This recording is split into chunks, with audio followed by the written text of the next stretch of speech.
Voltamos com o terceiro e último bloco da nossa conversa com o maestro Denis Pinheiro. Bom, Denis, você citou a Shell Columbani no primeiro bloco, né? Que ela vai fazer uma parceria com a sua namorada agora, daqui a uns meses. E a Shell esteve aqui também nesse programa. E na época, ela é uma pianista muito talentosa aqui de Jacareí, também do Vale do Paraíba, né? E na época eu fiz uma pergunta para ela que eu quero fazer para você também, que é o seguinte. Para tocar esses instrumentos, né? O piano, no caso dela, o violino... É necessário o que mais? Dom ou ter disciplina? Essa pergunta é muito boa, porque quando você vai ver na história os grandes músicos, todos eles eram extremamente talentosos, tá? Mas tinha uma coisa além, que é chamada disciplina. O talento sem a disciplina não é nada. Para exemplificar, vamos pensar, por exemplo, num jogador de futebol. Ele tem aquela facilidade, ele dribla muito rápido e tal. Só que ele não treina, não faz musculação, não faz alongamento, não faz nada disso. E aí, na hora do jogo, quanto tempo que é? 45, né? Ele vai jogar o quê? 5 minutos e já está cansado. O talento não adiantou nada sem ter a técnica, a disciplina de ter resistência, impulsão, né? Eu vi um documentário sobre o Pelé falando que ele chegava primeiro no treino, a impulsão dele era uma coisa absurda, treinava, o pessoal saía, ele estava treinando. O Oscar Schmidt também, do basquete, né? E outros, assim. Agora, falando da música, você vai fazer uma pesquisa sobre Bach, sobre Vivaldi. Eles começaram muito cedo, tinham talento e estudavam e passaram a vida inteira estudando. Então, a gente tem que tomar até cuidado, né, quando às vezes um pai ou uma mãe tem a criança e viu que tem uma facilidade. Eu vou dar um exemplo meu. E quando eu morava com 3 anos de idade perto desse Wellington, tinha um outro Wellington, amiguinho meu, que lutava karatê. E aí ele me ensinou a contar em japonês até 3.000. Eu ficava itini, san, shi, go, ro, hit, hat, kyu, ju, ju. Daí eu chegava o pessoal em casa, minha mãe e meu pai, olha, o Denis sabe contar em japonês. Puxa vida, meu pai tinha condições nessa época. Eu só tive elogio de leigo. E aí o que aconteceu? Não entrou para nada. Ele podia colocar eu para fazer outras línguas, né? E ficou nisso. Então, assim, tem que ver quem está te elogiando, né? Às vezes uma criança pinta muito bem. Meu filho, não sei o que, esse é o talento. Mas vai estudar sobre o Da Vinci, sobre o Picasso, Michelangelo. As técnicas que eles desenvolveram foi passada um para o outro. Existe, assim, um legado eterno e gigantesco. Então, precisa ter essa humildade de ver que não tem um grande, né, que não deixou anotado. Isaac Newton, ele escrevia lá os cálculos dele, está tudo escrito. Einstein, o Beethoven, o Brahms, está escrito a sinfonia, está escrito o concerto.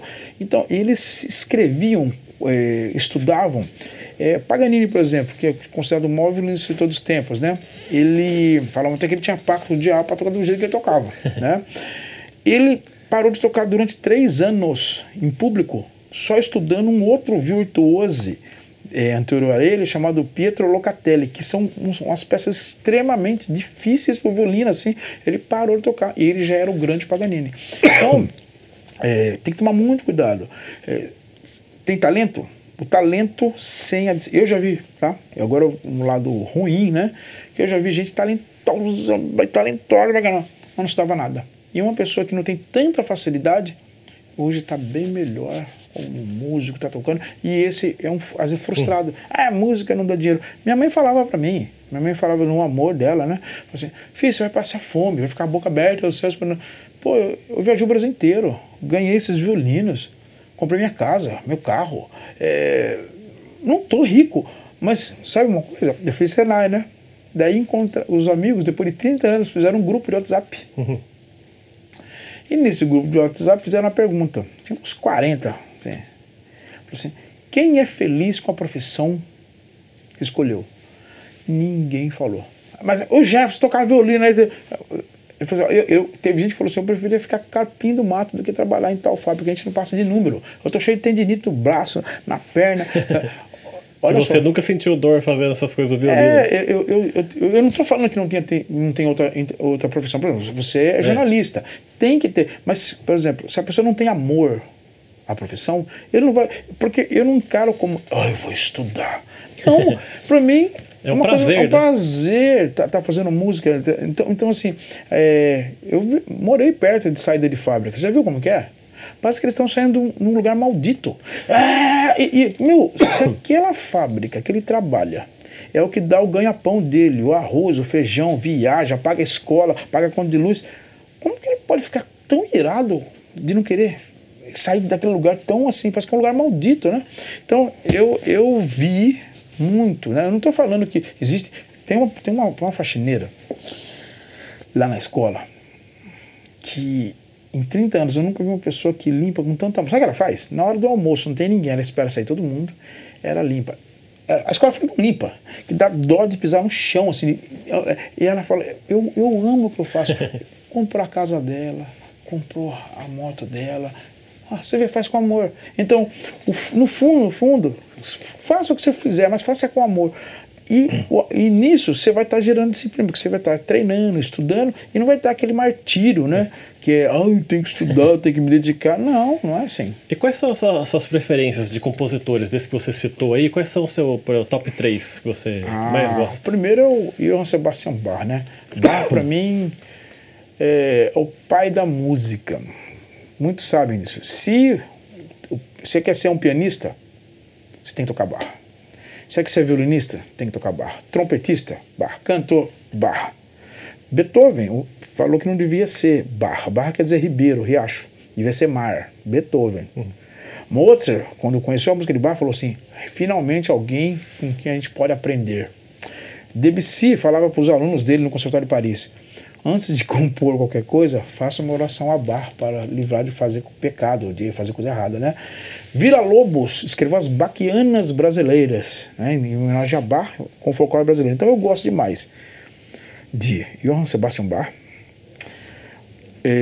compositor chamado Henri Vieuxtemps, ele é um compositor belga, violinista, que Paganini ouviu tocar, deu um violino de 15 milhões de dólares para ele, reconhecendo o talento desse Henri Vieuxtemps.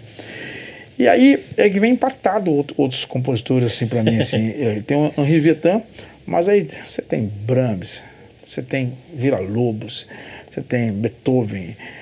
Nossa, é muito assim, para mim fica comprimido assim, vários compositores, mas Bach, pois Vieuxtemps, e Paganini também é uma coisa maravilhosa, eu gosto demais de Paganini. E dessas, todas as apresentações que você já fez, vários shows, vários concertos, teve algum que ficou mais na sua memória, como mais marcante, ou um que você vai levar para sempre com você? Olha, aconteceu uma coisa que ficou muito interessante. Eu toco violino, né? Eu toco viola, que é um pouquinho maior, e violoncelo.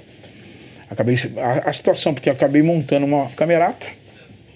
Daqui a pouco o violoncelo errava, eu pegava e tinha que tocar no violino na parte do violoncelo. Daqui a pouco a viola errava e daqui a pouco eu estava regendo, né? Então me levou para estudar regência.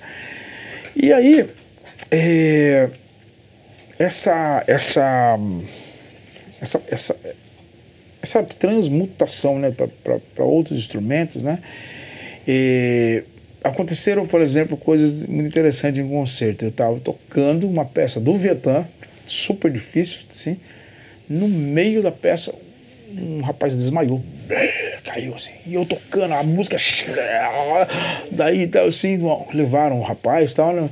Daí até um amigo meu falou assim, poxa vida, o Paganini fazia as mulheres desmaiar, você faz homem, né? Assim, isso ficou marcado. E depois esse rapaz fez o violino comigo. Ele fez o violino comigo. Você lembra que eu vi de longe, assim, né? Foi eu que passei, não, que aquela música mexeu a cabeça. O cara desmaiou. Outra coisa muito, eu fui tocar, estava como espala da orquestra de Barra Mansa, e aí nós fomos tocar no Festival Internacional de Juiz de Fora. Eu solei uma peça de um grande virtuoso espanhol do século XIX chamado Pablo de Sarasate.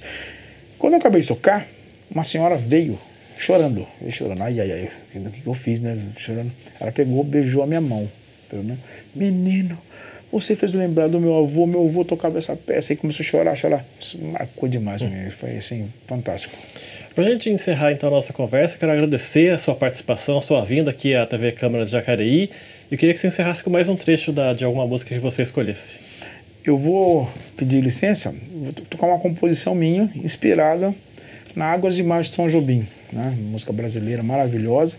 E eu fiz uma fantasia para violino solo sobre a Águas de Março de Tom Jobim. Então aqui, ó.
Muito obrigado pela sua visita aqui e parabéns por toda essa carreira que você teve aqui no nosso país, aqui no Brasil. Obrigado por ter vindo. Muito obrigado a todos e tenham muita saúde, muita paz e muita música para vocês. Obrigado pela sua participação. O Gente em Destaque fica por aqui. A gente volta numa próxima oportunidade. Até lá.